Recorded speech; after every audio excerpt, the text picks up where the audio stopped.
Hey, Aussie farmers, we got it bad, eh? You're not alone. We're not alone in this fucked up bullshit.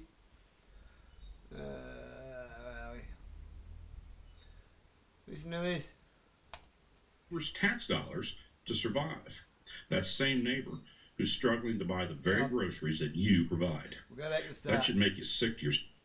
It's by design that you are now dependent upon this administration for your very survival. You are now dependent on your neighbor's tax dollars to survive.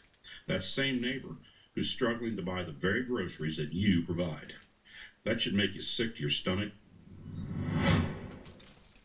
So here, look, it says Trump unveils a $12 billion aid package for farmers hit by the trade war. Don't spoil us. Means test it. What he means, what they really mean is Trump unveils $12 billion aid package for farmers hit by the tariff war. That's what this is. For this. And of course, all those farmers have to do to get that $12 billion is to move to Ukraine. That's it. That's all they have to do. So here he is. Let's watch.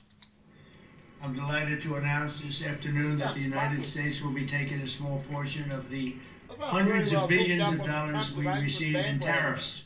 So what we're doing is we're taking a relatively small portion of that, and we're going to be giving and providing it to the farmers in economic assistance. And we love our farmers, and as you know, the farmers like me, because based on voting trends, you could call it voting trends or anything else, but they're great people. They're the backbone of our country. So we're going to use that money to provide $12 billion in economic assistance to American farmers. $12 billion is a lot of money, Merrill. What do you think? Peanuts for you, though, right? Yeah, it's way less than you gave to the Argentinian farmers.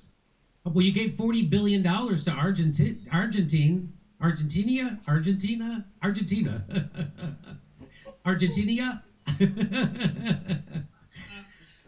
You gave $40 billion to them, actually 60, but you gave $12 billion to America. Do you see the problem?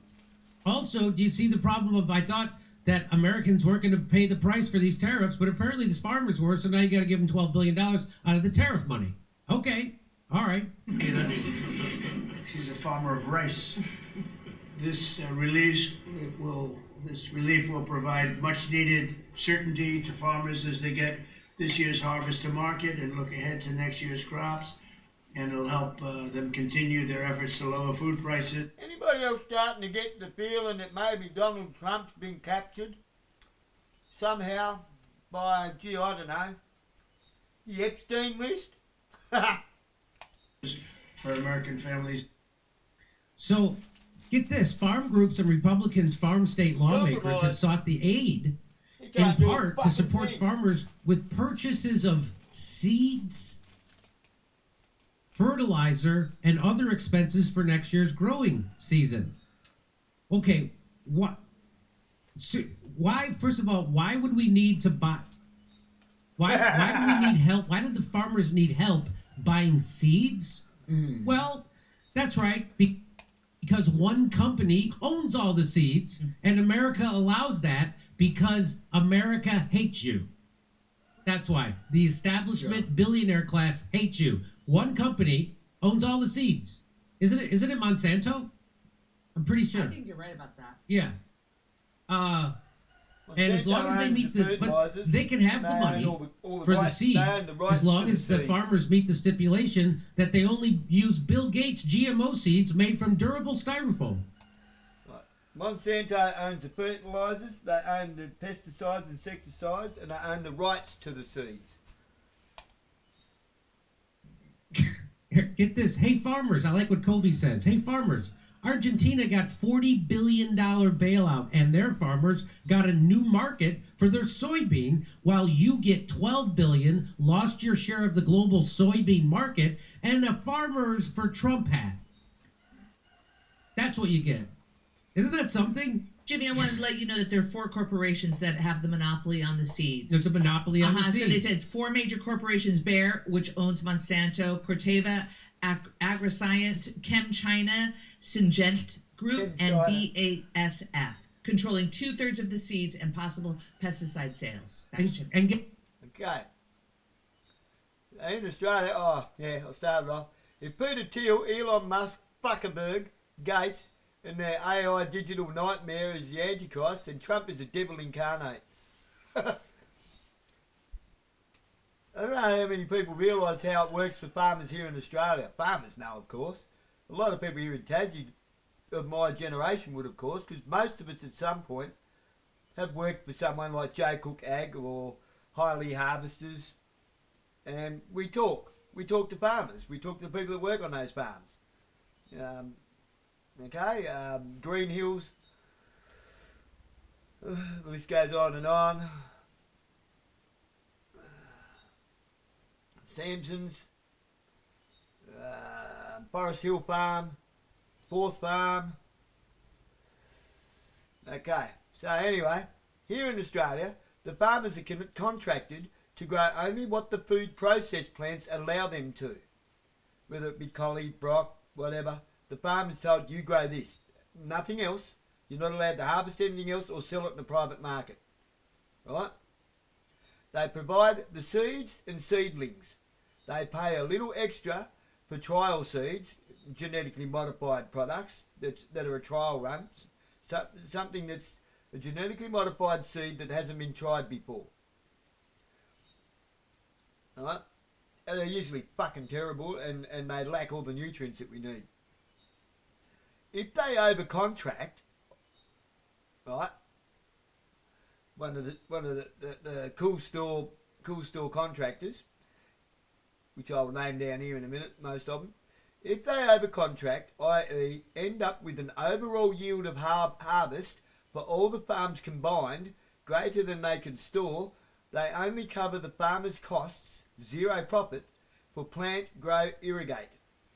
So the farmer actually loses money for the season, not even break even, which means farmers are forced to grow inferior produce by encouraging it to grow too fast, by over-fertilising it and planting too early, risking frostbite and crop failure, just to get their foot in the door early enough with Simplot, McCain's, Edgels, Woolworths Macro, which is a Walton Brothers store, Big W, alright, Walmart, all those. So they don't find themselves left out of the market. Because, right, it's all a corporate scam. What happens is, if they contract, say, 10 farms to grow cauliflower, and by the time they get to the end of the 7th farm harvesting, because your produce was a little bit later coming on than the other farms, coming into maturity, and they've managed to fill that yield target, at, say, at the 7th farm, the other 3 farms miss out even if they've got better product, which they probably do because they didn't compromise their crops by planting too early and over-fertilise them.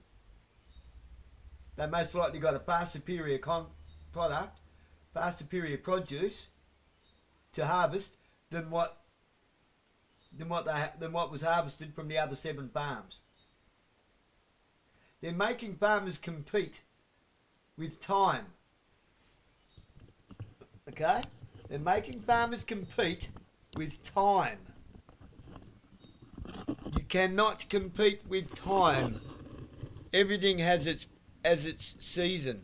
Its plant season, its grow period, and its harvest season. Once something is has become over mature, it's no good. Like cauliflower and broccoli, we call ricey. It starts to taste like wood, and it starts losing its nutritional benefits, its nutritional benefit to eating it. Stuff that's been brought on too early that looks good, it might look good, might be a good colour. It also is compromised in its nutritional benefit. That's why you're getting shit food at the supermarket. By forcing farmers to, instead of work together have to compete with one another just to get their produce harvested and into a cool store. Now think about the farmer. Do you know a farmer that doesn't have some kind of a bank overdraft of a couple of $1 million or more, which is why they're forced to minimise their taxes by buying new stuff all the time, buying new tractors all the time, new four-wheel drives?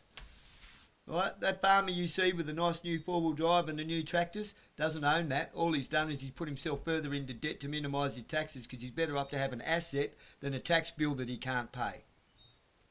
He's better off that the bank owns his farm than to end up owing the tax bill that he can't pay. See how that works? I know. I know.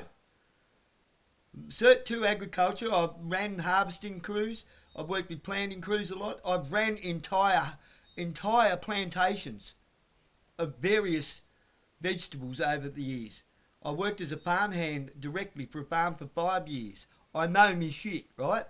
This is something I know a lot about. If you want to talk about panel beating, fiberglassing, spray painting and farming, panel beating and farming are probably the two I know the most about. Spray painting I'm really good at. I can tell you a lot about it. Fiberglass, I can tell you a shitload about. I'm really good at it.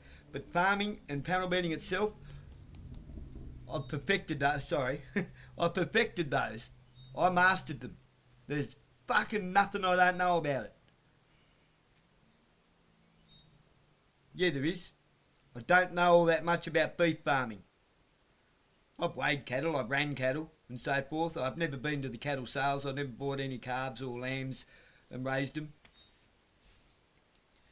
You know, when you start looking at the raising beef and lamb market, yeah. But when it comes to produce, I know my produce, baby.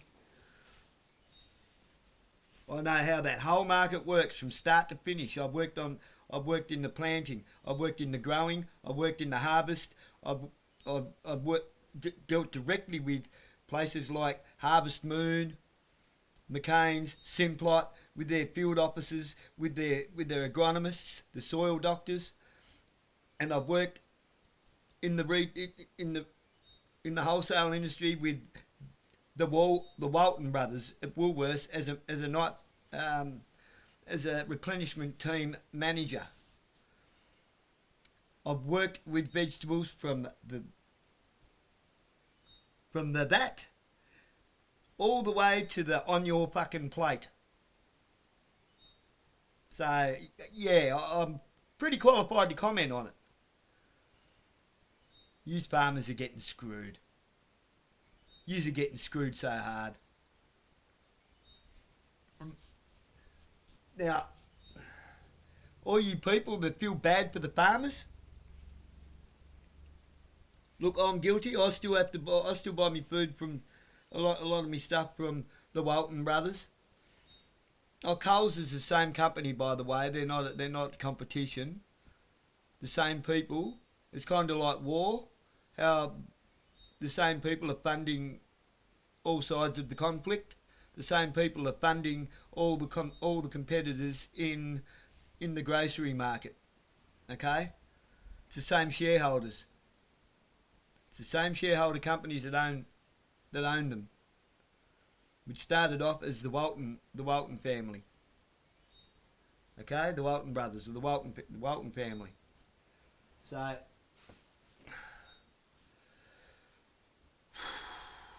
if you want to help the farmers, stop fucking around with the government. Turn your back on them. They're irrelevant. Make them irrelevant. You're not going to vote your way out of this shit. You're not going to overthrow a government. They've got all the toys. We've got sticks and stones. Let that fucking sink in for a minute. They've got all the good stuff. We got sticks and stones and arguments. That's all we've got. Our words aren't going to make any difference. If you're going to have words, have them in their faces. Terrify the motherfuckers. Make them jump out their windows to get away from you. If you're going to play that game. I don't advocate for violence at all. But if we keep going down the road we're on, we're not going to have any other way of getting out of it, are we? Okay? I'm a big believer in a prevention is better than a cure. A huge believer in that because it's true. Now, well, it's like an infection. At what point of infection does the limb need to be amputated? We now have to amputate this problem, but do we amputate it at the? Do we amputate the arm at the elbow, the shoulder, or at our neck? You know, at the neck. Where do we want to amputate it from? We're kind of joined at the hip. We could probably get out of this without having to, with just a little scar, by amputating ourselves from government. It's getting to the point where we're going to have to start taking some critical mass losses to get away from them, to amputate ourselves from the problem, from the parasite. If you got a parasite living in an infected limb, you can remove the parasite up to a certain point, and then you have to remove the limb if you leave it too long. There's a lot of, you know, I know I'm looking at a lot of euphemistic ways of explaining this. I'm hoping one of them hits home for you to go, oh, I can finally get it now. Okay? Sometimes I sound nasty. No, don't confuse being angry and nasty with passion. Okay? I'm passionate about it. Why am I passionate about it? I've got kids. You've got kids. And I want them to experience the joy of having kids, not go through the stress and guilt of having kids. Okay? Does that maybe hit home for you? Do you feel a bit guilty for having kids? Well, you know them little moments that are irreplaceable with your kids? The first words, the first steps, the first laugh, all that stuff, the first nappy. Okay? You can't replace those moments. They far supersede your first paycheck. Correct? They far supersede your first pay packet. You young'uns wouldn't know what I'm on about. You'll call it your first payday. Not the yellow envelope with the cash, with actual cash in it and a little pay advice slip.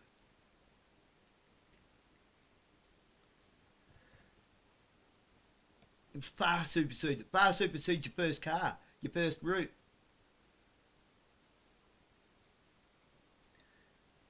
You know, it was probably your 30th route that wasn't that great, that gave you the greatest joy 9 months later. Just think about that.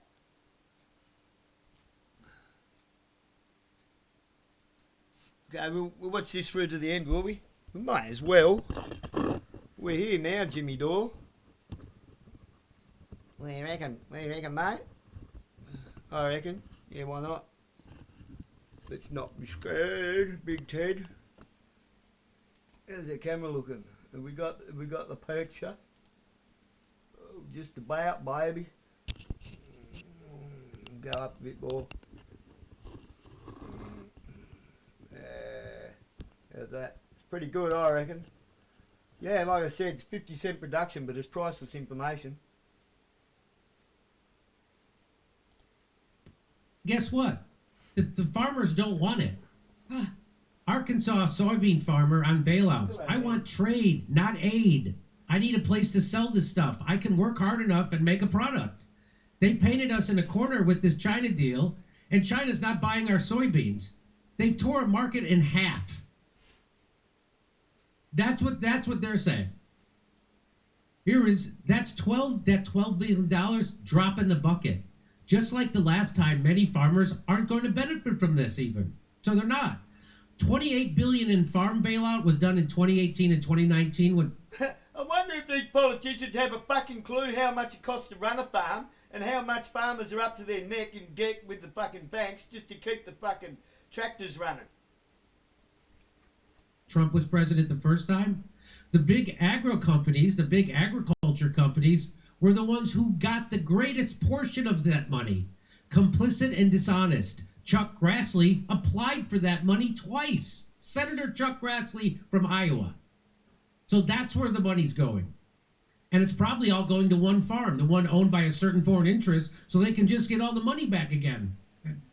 Hey, that reminds me of the piddly COVID checks that both parties wanted to means test. Remember that? Remember, and then Bill Maher dutifully said, "Oh, everyone was such a pig getting too many $600 checks." Yeah. And that's what the problem. Not the crystal ball. Fine work by her pointing out a bailout to the bank during the pandemic. So here's July 18th.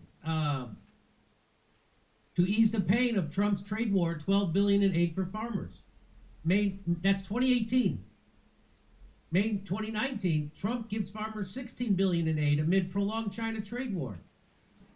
This is dozens of Iowa farmers get less than $25 from Trump's tariff assistance, data shows.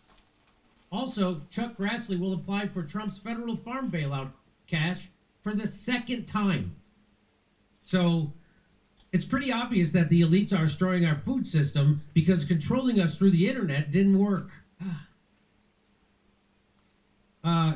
Here's an intelligent, informed farmer and former Republican leader. He speaks to the proposed $12 billion bailout. No surprise, it's not about support. It's about creating dependency. It's about control. Let's listen to what he has to say.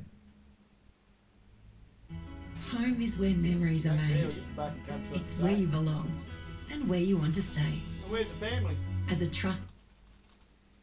Hi, Chris Gibbs, Ohio. It's Monday morning, December 8th.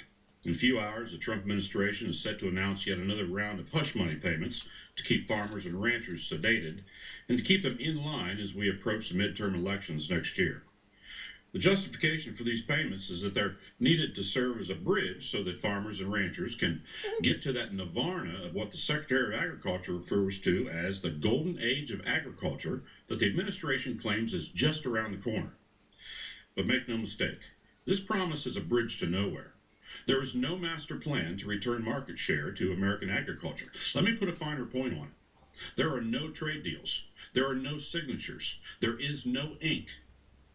The truth is, these hush money payments being funded once again by the American taxpayer highlight the failed trade policies and economic policies of the Trump administration as they continue to wage war on trade, wage war on our markets that we as farmers developed, and wage war on our input costs through tariffs on agriculture and our rural communities.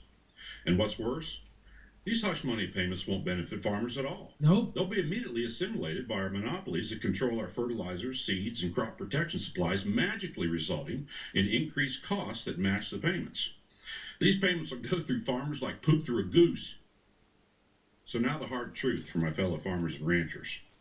Where we find ourselves, where we are, because I'm struggling too, is by design. It's by design that you are now dependent upon this administration for your very survival. You are now dependent on your neighbor's tax dollars to survive. That same neighbor who's struggling to buy the very groceries that you provide. That should make you sick to your stomach and maybe even embarrassed. What a demeaning place to be for an industry that prides itself on its grit and independence to make an honest living off the land. But this is what the Trump administration does. It maneuvers industries and people into blind canyons where the only option is to come hat in hand and beg for relief. And once that relief is granted, they'll ensure you remain dependent and that you'll behave. Well, I got a news flash. I'm an American farmer and I don't dance. I don't grovel. And I sure as hell don't sit and behave for anyone. It's time for American Ag to saddle up, stand up for what's right. Start with your commodity and membership organizations and tell your elected leadership that we want our markets back. We want our pride back. And if they don't have the stomach for it, we'll find somebody else. As Trump would say, what a traitor! What a traitor! This low IQ traitor. Why is that guy so paranoid about paying out billions of dollars to somebody? That doesn't automatically mean they want you to do what they tell you to do. hey, here's more money than you've ever seen in your life, no strings attached. Like someone hasn't watched Mr. Beast. There's always strings attached, okay? I'm certain China will meet their commitment, especially since half their farms are here in America after they bought up half our farmland. I'm sure. Doesn't Bill Gates own part of them? That's Surely there's some competition. But Bill Gates, you don't think Bill Gates is going to get that money? Oh, wait, he's friends with them. That's right. Bill Gates is big buddies with Trump. Bill Gates is the biggest private landowner in America. You think he has a seed bank of the seeds because all the GMO seeds they have to buy from Monsanto, and you can't grow anymore. Like a weed dealer that told don't keep the seeds if you find any back in the day. Yeah. So here is what Agriculture Secretary Brooke Rollins said when asked if today's $12 billion bailout to farmers is a tacit acknowledgement that their trade policies are hurting them. So let's see. Is Trump's trade policies hurting farmers? Let's see what she says, because you got to give them $12 billion. And Secretary Rollins, is this bailout today an acknowledgement that the administration's trade policies are hurting U.S. farmers? And what would you say to U.S. farmers who are worried that China is not going to hold up its end of the agreements that the president was touting? Yeah, so two quick things to answer your question. When we were out here earlier this spring, I think I came out and gaggled with a lot of you after the president announced Liberation Day. And starting then, almost immediately, I said this president is resolutely focused. If there is any evidence that trade is compromising these farmers' ability to sell their product, that we will ensure, just as he did in term one, negotiating China one, that we'll make sure that we are mitigating for that.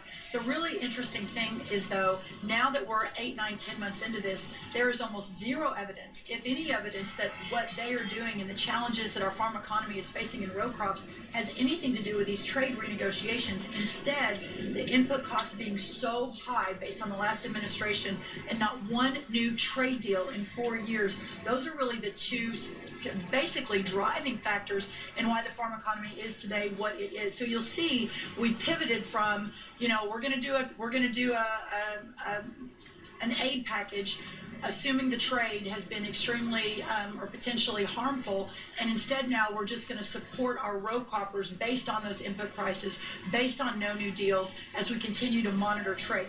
On the China soybeans, Secretary Bessent himself, a soybean farmer, I think at least a couple of days ago, I think he just divested, has said, and the president has said and made very clear in that room, that China will meet their commitment. And so I have full faith in what they've said, and I'm very excited. I'm encouraged by that. But as you know, they failed before to live up to those agreements. That's true, but it's a new day. Yeah, of course. So China doesn't live up to their agreements, but they will this time. Why? Because no reason. Not have concerns. I do believe that we will get there. So it's enough money to string you along till it's too late for everyone. So if you want to know what's happening, this is from Reuters. Trump announced the aid at a roundtable and blah, blah, blah, blah. Growers, corn, cotton, wheat, potatoes attended the roundtable. Rollins said that $11 billion of the aid will go to row crop farmers and will be dispersed by February 28th. The administration is holding back the remaining $1 billion for fruits, vegetables, and other crops to finalize the details, that woman just said. Bessent, our Secretary of the Treasury, said the payments will be a liquidity bridge during a period of adjustment to support farmers until they see benefits from Trump's trade deals and other policies. Really? Hey, come on. Let's look at this realistically. Just here in Tasmania, I know farmers personally, quite a lot of them. A lot of them might not remember me. I've been out of the industry for a little while, but it doesn't mean that things have radically changed. Now, I know for a fact that Tim Plapp had a loan for over $2 million just to buy a farm. One farm. He had two of them. It was his family farm and the one that he bought on Camino Road in the Tone, right? Then there was his cousins from across the road. I'm guessing at one time maybe one Plapp owned it all and it got split in half between a couple of brothers, right? Richard and Lindsay Platt. Between the two of them, how many millions of dollars, I wonder, were they into the bank war? Because as I recall, Tim had to buy his parents a house so they could retire in Ulverston. I hope I'm not giving away too much private information here, Tim from Wales Bulk Quality Meats up in Stowport. Now, that's just here in little old Tasmania. Mainland farmers, you could probably add an extra 0 or 2 onto them.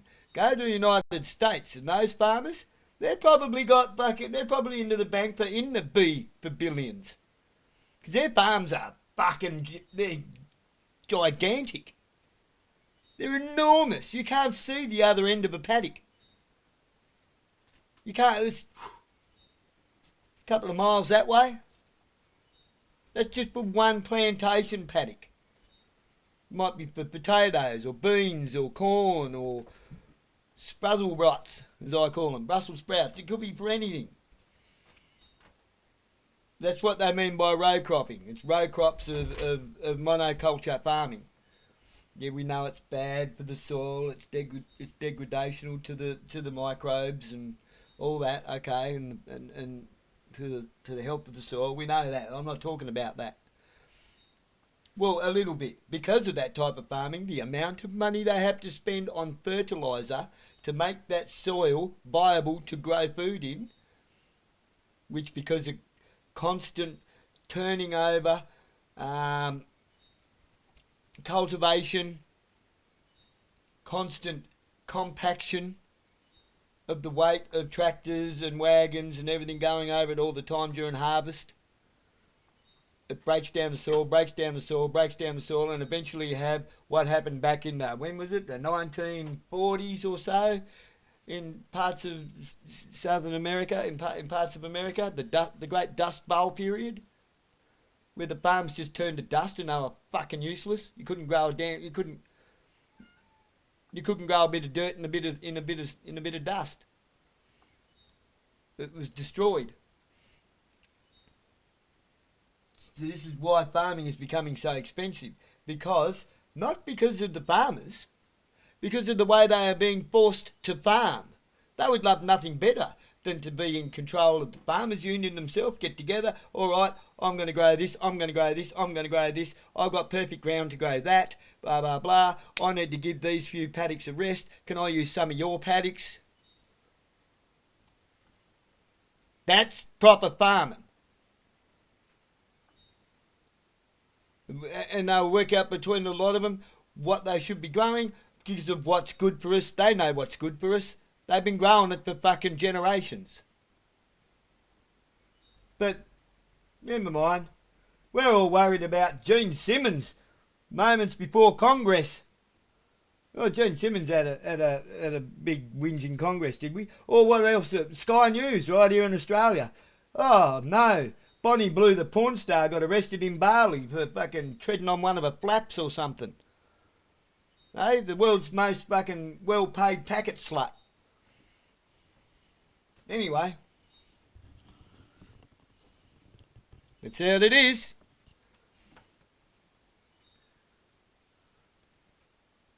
So do you still think Donald Trump's your white hat saviour? Do you still think the government anywhere in the world is going to fix anything for anyone? They're just making you more dependent on the system that is falling to fucking pieces. You starting to feel like the enemy yet?